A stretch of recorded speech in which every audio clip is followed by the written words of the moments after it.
again, man, and that's a reverse. Never rehearse, jumping in first. Call up the nurse, put the beat in the hearse. This is absurd, change to berserk. Don't get on the tracks, man, and they better swerve. Don't got a nerve, man, I never curse. Just casting these spells when I'm spelling these words. That's real, that's too real. I've been Roosevelt, I need a new deal. Trying to figure out what I should do still. I'm really never waiting here too still. I don't even know what I should. Viens bébé, viens bébé. Chat. Chat. Il y a un chat. Aimable, non? Hello YouTube, est-ce que ça va? Mais non, attendez, 3 secondes. Oh là là, je me sens plus pissée dans ce look. J'adore, j'adore, j'adore. Sache qu'Harley Quinn, ce look-là n'était pas du tout au programme de cette année. Tu le découvriras très bientôt, mais j'ai maquillé Juju. Si tu suis Juju Fitcat sur les réseaux, je pense que peut-être que tu as dû voir sa story où elle a un make-up d'Halloween. Enfin bref, reste connecté. Donc j'ai commandé cette merveilleuse perruque et sincèrement j'ai eu un coup de cœur énorme. Et je me suis dit, allez vas-y ça part, moi aussi je fais un look avec, j'adore. Mais la question c'était, Harley Quinn, ok, mais il faut un truc en plus quoi. Il y a quelques heures auparavant, je cherchais des inspi, et j'ai pas trouvé. Et là ma mère me dit, tu sais, fais Pennywise. Et j'ai fait, ok, ça part. Voilà, j'ai combiné 2 personnages iconiques d'Halloween pour en faire un seul. J'espère que l'idée te plaît. Allez courage, le concours l'anti-amo qui se fait que au vote se termine dans 2 jours. Je compte sur toi pour me laisser un petit vote. Allez, que je finisse à la 2e place au moins. S'il te plaît. Si tu aimes mon travail, n'hésite pas à me soutenir en me laissant un petit commentaire, un pouce bleu et en t'abonnant à mes réseaux YouTube, Insta et TikTok. Quant à moi, je te laisse tout de suite avec le tuto. Tchuss. Mon dieu, j'ai enfin refait ma coloration. Bref, on s'en fiche totalement. Sache que j'ai quand même brossé mes sourcils vers le haut. Et là, je m'apprête à déposer la base matifiante qui vient de chez Fenty Beauty. Je vais maintenant passer au travail du teint. C'est pour ça que je vais dégager mes cheveux vers l'arrière.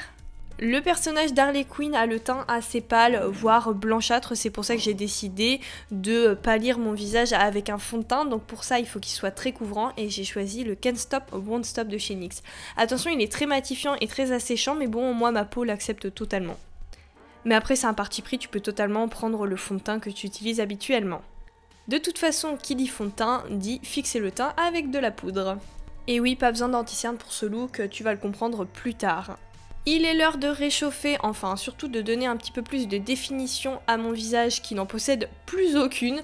C'est pour ça que j'utilise les bronzers qui viennent de chez Beauty Bay. J'en prends un dans un premier temps un peu clair et ensuite, vu que le contraste n'était pas assez prononcé, j'ai mis une teinte au-dessus.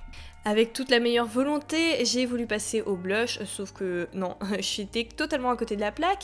Là, c'est beaucoup mieux, j'utilise la teinte Cosmo, toujours de la gamme Beauty Bay, mais cette fois-ci en blush, et je le dépose sur mes joues pour rajouter de la couleur. Attention, la pigmentation est au rendez-vous. Hors caméra, je viens colorer mes sourcils à un rose et un bleu avec les palettes SFX qui viennent de chez NYX, et je te les recommande après les avoir testées plein de fois durant ce mois d'Halloween.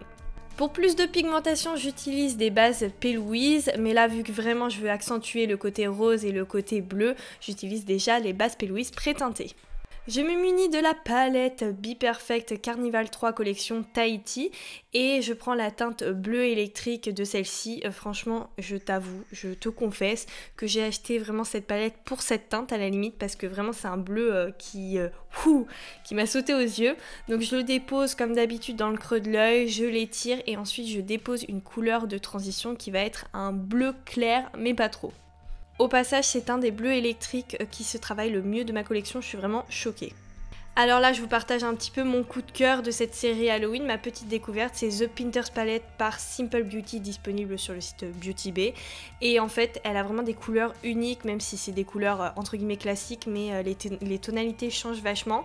Bref, j'utilise cette palette parce qu'il y avait un bleu clair pastel que je pouvais utiliser encore pour fondre mon make-up. Je passe au côté rose et je viens reprendre ma Carnival avec une teinte rosée et très intense et que je place pareil que la teinte bleue électrique.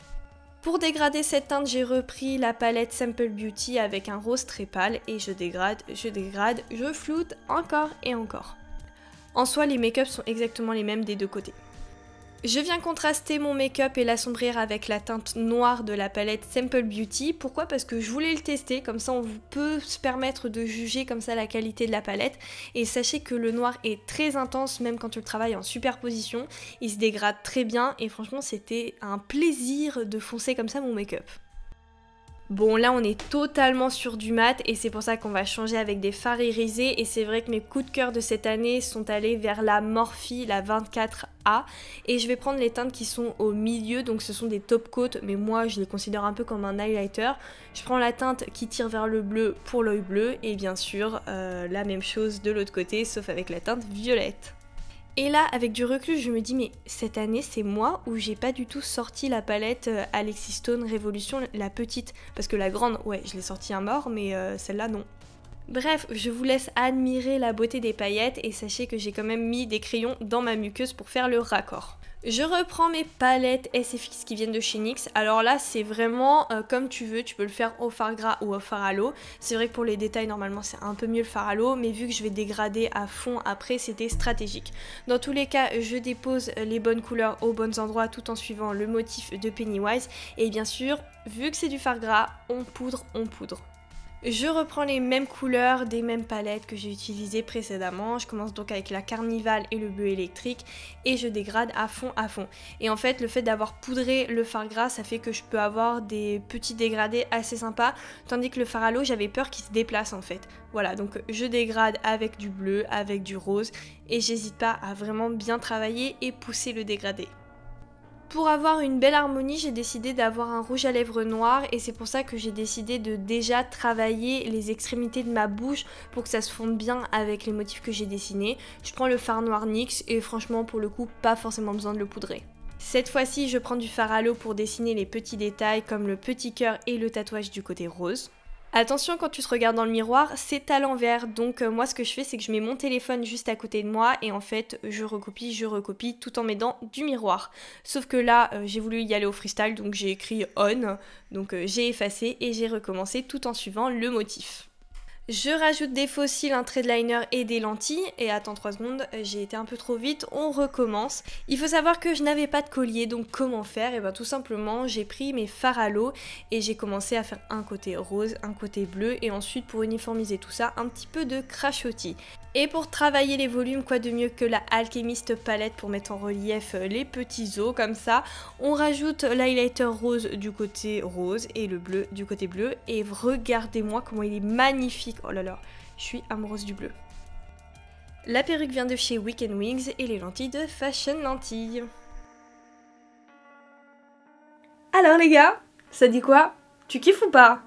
Parce que moi oui, de ouf. En même temps, ce serait un peu de l'anti-promo de dire « Ah non, j'aime pas ce que je viens de faire, mais je le poste quand même. » Mais bon, sache qu'il est 20h30 et j'ai terminé ce look avant 1h du matin. Bon, puisse le sort m'être favorable, il me reste encore 2 looks à terminer, à filmer, à monter. Mais sache qu'il va y avoir du lourd. Je te laisse deviner en commentaire mes futurs make-up. Indice numéro 1, mon avant-dernier make-up, ce sera une reproduction d'un make-up d'un film, qui est sous-coté d'ailleurs. Aucun rapport avec les Avengers, mais j'espère que tu aimes Loki. J'arrête avec les indices. Et le dernier make-up, ce sera sur une marque.